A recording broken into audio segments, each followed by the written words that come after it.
Something in between के 149वें episode में आप सभी का स्वागत है। बिहार एक बार फिर से चर्चा में है। चर्चा का कारण राज्य के एडीजी का पत्र है।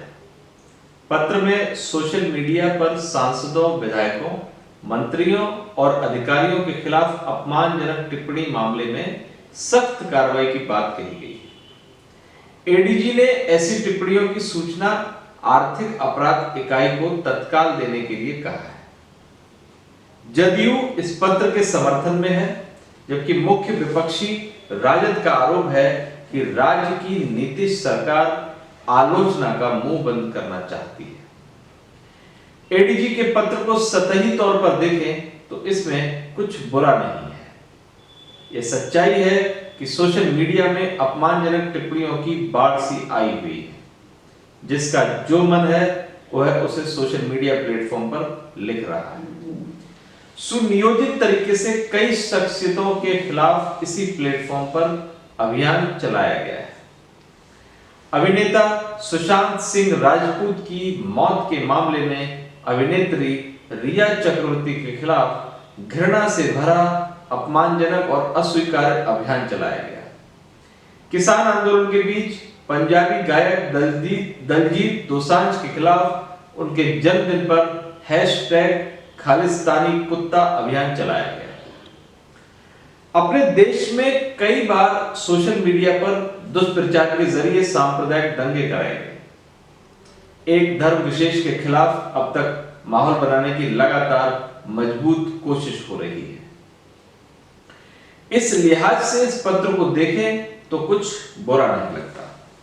पत्र में सोशल मीडिया पर ऐसी ही अपमानजनक भाषाओं और भ्रामक भाषा के इस्तेमाल पर चिंता जताई गई है। ऐसे लोगों के खिलाफ सख्त कार्रवाई की बात कही गई है।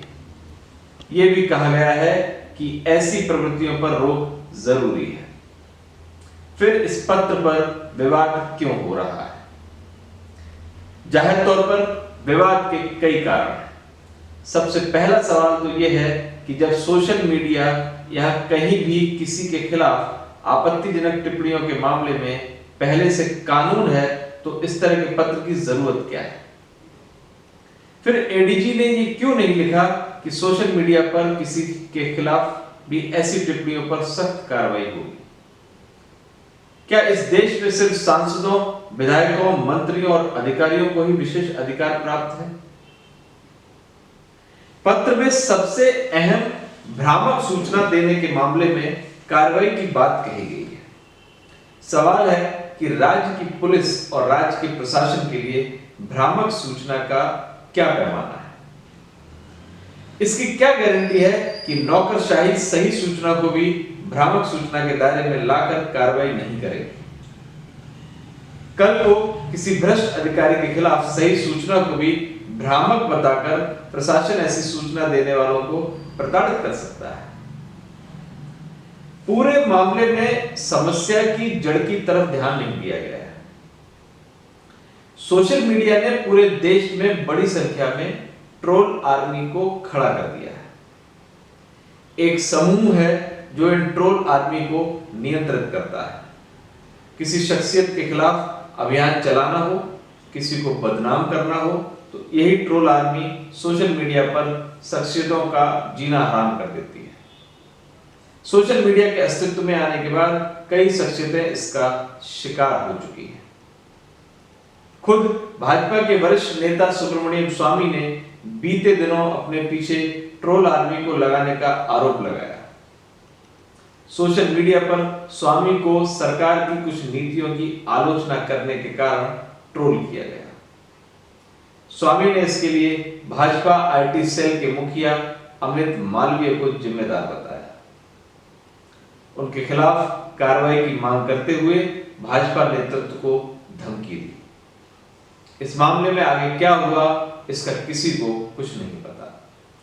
जाहिर तौर पर सोशल मीडिया पर लगाम लगनी ही चाहिए। किसी प्लेटफॉर्म के सहारे किसी को अपमानित करने, देश का माहौल खराब करने, सामाजिक धार्मिक ताना बाना तोड़ने की कोशिशों को सख्ती से कुचले जाने की जरूरत है। मगर सवाल है कि क्या इसका यही सही रास्ता है? क्या कोई सरकार महज कुछ चुनिंदा लोगों के मामले में ही सख्ती अपनाने के लिए स्वतंत्र है? चिंता की बात यह है कि सत्ता और खासकर मजबूत सत्ता सरकारों को आलोचना रास नहीं आती। आलोचना और बहस को दबाने के लिए सत्ता कभी सामने तो कभी पीछे के दरवाजे से वार करती है। आलोचनाओं का मुंह बंद करने के लिए संवैधानिक संस्थाओं को पंगु बनाती है, फिर आलोचना करने वालों को किसी दूसरे बहाने से निशाना बनाती है। मसलन आपातकाल के दौरान मीसा का दुरुपयोग बड़ा उदाहरण है। तब सरकार के विरोध में आवाज बुलंद करने वालों के खिलाफ इसी कानून का इस्तेमाल किया गया। इसके बाद आए पोटा कानून के जरिए भी दरअसल असहमति के सुर पर ही लगाम लगाने की कोशिश हुई। बड़ी संख्या में आंदोलनकारियों, किसानों को इस कानून के तहत जेल भेजा गया। अब एनआईए कानून और यूएपीए कानून का इस्तेमाल भी स्वतंत्र आवाज को डराने धमकाने के लिए किया जा रहा है। भीमापुर कोरेगांव मामले में कई सामाजिक कार्यकर्ता महीनों से जेल में बंद हैं। जाहिर तौर पर असहमतियों और विरोध का मुंह बंद करने के लिए सरकारें कई चालें चलती हैं। सत्ता का निशाना कहीं होता है तो निगाहें कहीं और होती हैं। आजादी के 70 साल के दौरान देश ने इस मामले में सत्ता के इस चरित्र को भली भांति देखा परखा। ऐसे में हमें इस बात का ध्यान रखना होगा कि कहीं इसके सहारे असहमतियों और आलोचनाओं का मुंह बंद करने की साजिश तो नहीं। सरकारें क्यों सोशल मीडिया पर ऐसी टिप्पणियों को रोकने के लिए सभी के लिए एक जैसे नियम और कानून की पहल करती है? एक जैसे नियम और कानून की पहल न होने से ही इस पत्र पर संदेह उत्पन्न होता है। हाँ, ये सही है कि सोशल मीडिया कई मोर्चे पर बेहद खतरनाक और अस्वीकार्य स्थितियां पैदा कर देता है। जाहिर तौर पर इस पर रोक की जरूरत है, मगर एक तरफा नहीं होनी चाहिए। रोक के नाम पर मतभेद, चर्चा, बहस, अभिव्यक्ति की स्वतंत्रता संबंधी अधिकारों का अतिक्रमण नहीं होना चाहिए। नमस्कार।